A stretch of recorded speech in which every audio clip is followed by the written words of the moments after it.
is up, guys? Welcome back to the channel. Today I'm going to show you how I make my homemade crevicing pumps, or my hand dredge, whichever you like to refer to them as. So come along and I hope you enjoy this video today. So I've been down to the local hardware store and I spent about $25 in total to get a length of, I think, 1.5 inch PVC piping, which was 1.20 m in length. I've cut it down to my desirable size, which is, I think, 350 millimeters, or just over 30 centimeters.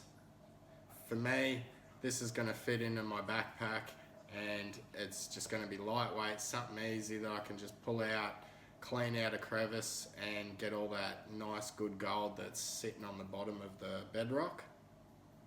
For $2 I bought a length of, I think it's 1 inch piping, and this was about 1.20 m in length, so I've cut it down to a rough size that I want to work with today.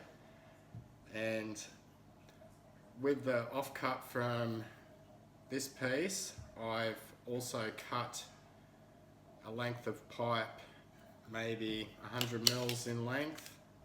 So our first step is to mark the center of one of our end caps, and I've already pre-drilled a little hole just for video purposes so I don't have to dick around measuring things out and that. And we are going to take our pipe and get an appropriate drill bit.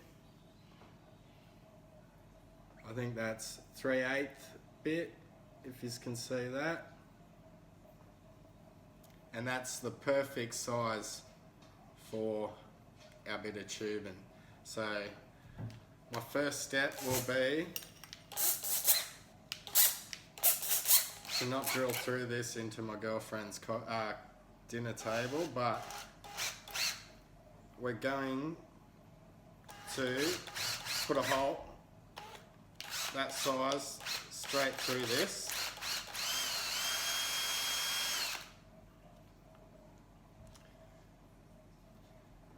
Okay, we've got the hole and our tubing will be a nice tight fit. So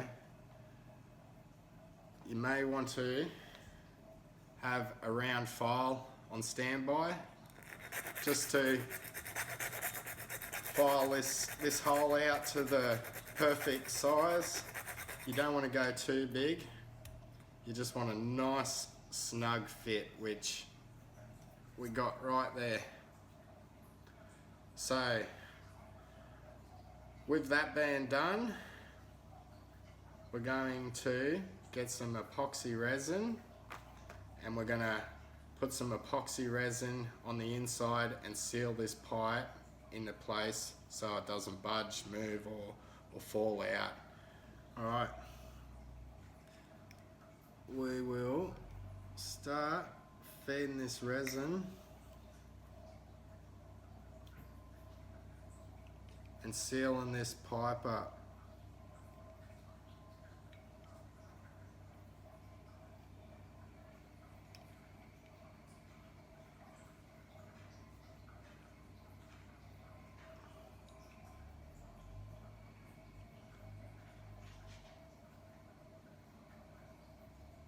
When you seal it, you just want to maybe 5 mil thick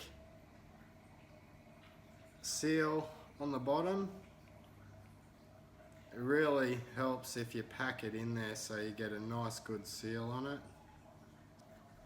We're going to use this as a little stand, but before we let this glue set rock solid, you just want to take this trap section and you just want to sort of roughly make sure this piece isn't gonna protrude past this, so you want it to sit down below this pipe when you slip this into place like so.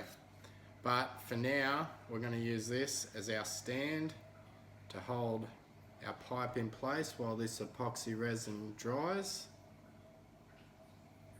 So I'll set that off to the side for 10 minutes or so.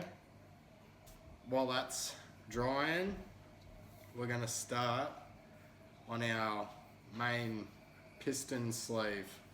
So what I got here is just a connection to join two of these pipes together,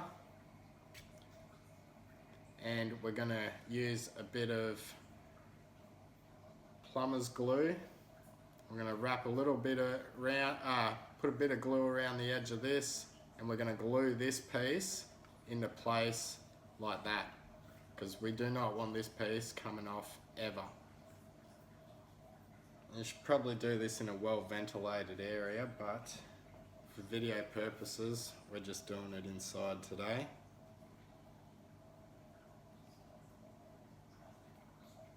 So that's enough. We're going to take our joiner piece and we're going to glue that into place and push it on nice and firm. Maybe give it a little twist to get all the air out, and that'll never come off. Then we'll just run our finger around get all the excess off it, and that's pretty much one step done. Now for this section, we want to get our resin again, our epoxy resin, but before we do that, I've got a bolt with a nut on the end, and I've got a couple of washers. You can use just 2 washers. I only had 1 washer, the perfect size, so I've used 2 smaller washers just to give me a little bit extra support when this is connected into my plunger. In my smaller 1-inch end cap, I've pre-drilled a little hole, so just for video purposes, you want to get this hole pretty well centered with this end cap, and you're going to take a drill bit and we're going to drill through that as well.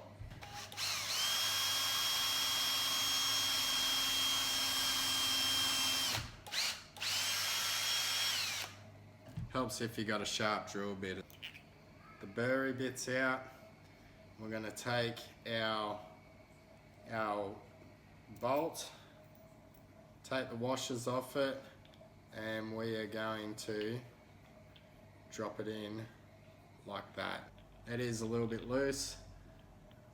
We're going to get some epoxy and we're just going to fill the bottom of this up so this bolt stays solid and doesn't move. So we'll do that now.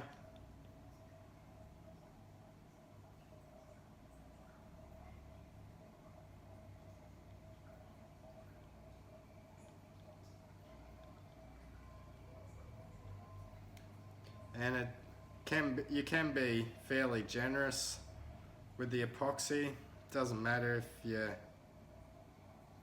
fill it up with it. It's not going to be seen. It's going to be part of our plunger handle.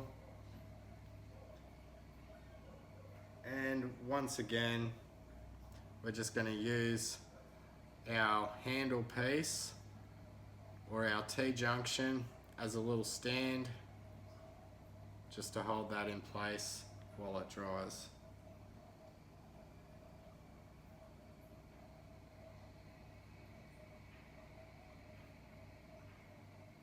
That's almost dry already, guys, so that's almost ready for the next step. But while we're still waiting for that to get nice and rock hard, I'll set it back in its little stand, and we are going to move on to the next cap, which is going to be the end where our handle comes out from. So we're going to have to change drill tips.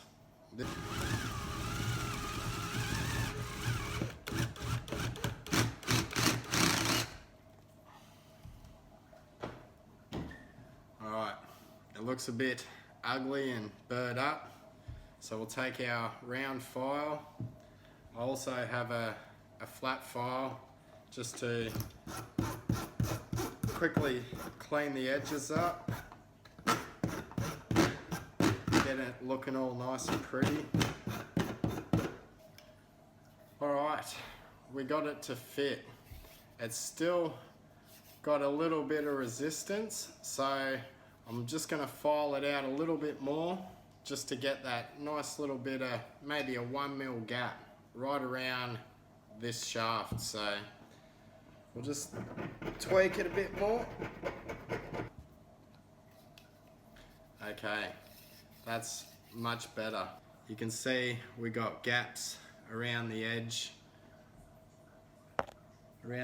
there, which isn't a problem. It's your main concern is resistance when you're pulling out, like when you're doing the suck motion. So now that we've done that, we're going to get our piston chamber and we're going to glue this section to the end here, so it's in place like that. And as you can see, we've got our opening here, and it's going to be pretty well a handle coming out of this hole just here. So what we'll do, we'll glue this piece into place. All right, we've got a nice bead of glue around it. We've got our end cap. We're going to glue it in place and push it on and give it a bit of a twist to get that air out of it. Then just run your finger around and clean up all the excess glue, just so it looks nice and neat. I'll work that on my pants. Alright, so we've got the main chamber pretty well completed now. Now we've just got this input shaft, or the plunger shaft, whichever you would like to refer to it as, and the glue or the epoxy resin holding this bolt in place on this end cap is pretty well dry enough to glue this piece onto our plunger pipe. So we'll do that as well.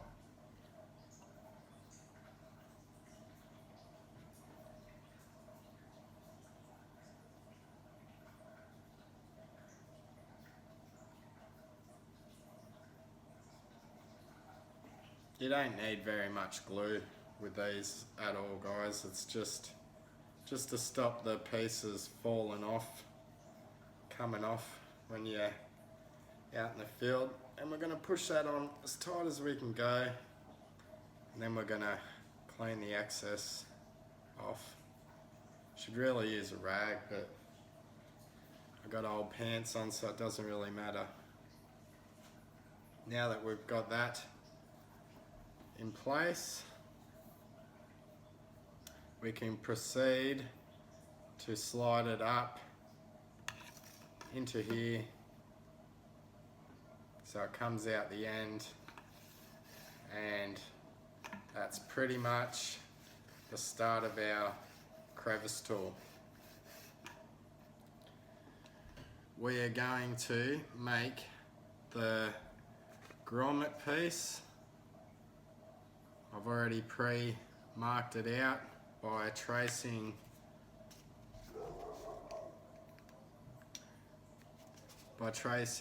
the larger 1.5" pipe around it, like so. Now we're just going to cut this piece here out. Now that I've cut out this piece of foam into a nice rough round circle, wouldn't say it's perfect, but doesn't really matter. It's just got to plug the inside of this pipe and make it airtight. So now that we've done that, I've drilled a hole straight through the center. We're going to put one washer over the end of our screw. Then we're going to feed this bit of rubber over the end of it. We're going to press it down as best we can. Then I'm going to put a larger washer over the top. As you can see, there's a bit of play with this washer. That's why I'm using this washer as well. So we'll put that on and we will compress it down, and then we're going to use our nut if we don't lose it, and we're going to screw that into place like so. It's not a perfect circle this, but it's just got to plug that diameter on the inside there, so that'll do the job quite nicely. And we just force it in to this chamber, so it's like that. Now it's pretty much all finished off, guys. All we have to do now is, it's got some nice, oh, just pushed it in a bit too far. Oh, got it back. Right, so we're happy with our plunger. It's got good suction on it. That's going to be a great tool to use. And over time, that rubber seal is going to wear out due to all the sand that you're sucking up the pump. But you just tighten your screw up as it's losing suction. You just tighten that screw up and it'll compress that piece of foam and seal this chamber a lot better. What we want to do now, we're going to look in here and we want this plunger to come in as close to the end of this pipe, not the external fitting, just the inside pipe. We want it just to sit right at the very end of that, and that is going to be as far down as this handle's going to go. Now, to prevent it pushing through, we're going to use just a average hose clamp pinched off one of the cars, and we're going to slide that over and we're going to tighten this off.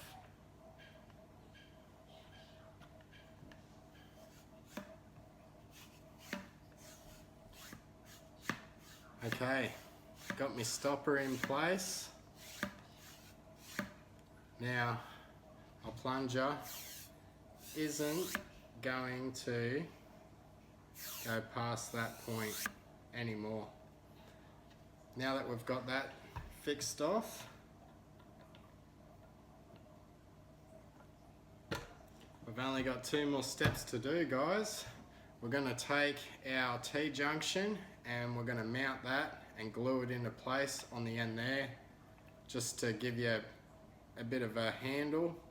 Or you could just use an end cap and put over the end of that and use it like this crevice pump just here, how they've done that. But I want to make it a little bit different this time, and we're going to add a T-junction to it. So I will put a bit of glue around the end of this and we'll glue this in. Okay, got our glue around it. Now let's get our T-junction or our new handle, and we're going to twist it on just to get all the air out of it.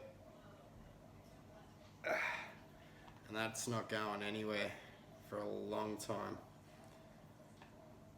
Now just to clean the access off, just wipe it on your leg.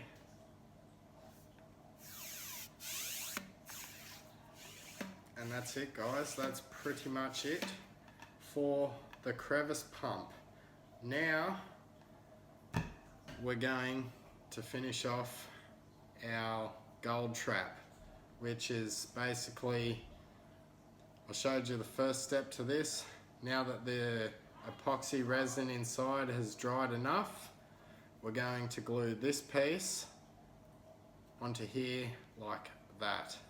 We've got our glue and our trap. The resin's dried enough, and it dries clear too, guys, so it's unnoticeable really. And once you glue this piece into place, you just want to give it a twist it into place, make sure it's locked in nice and tight. Clean up the rest of your mess,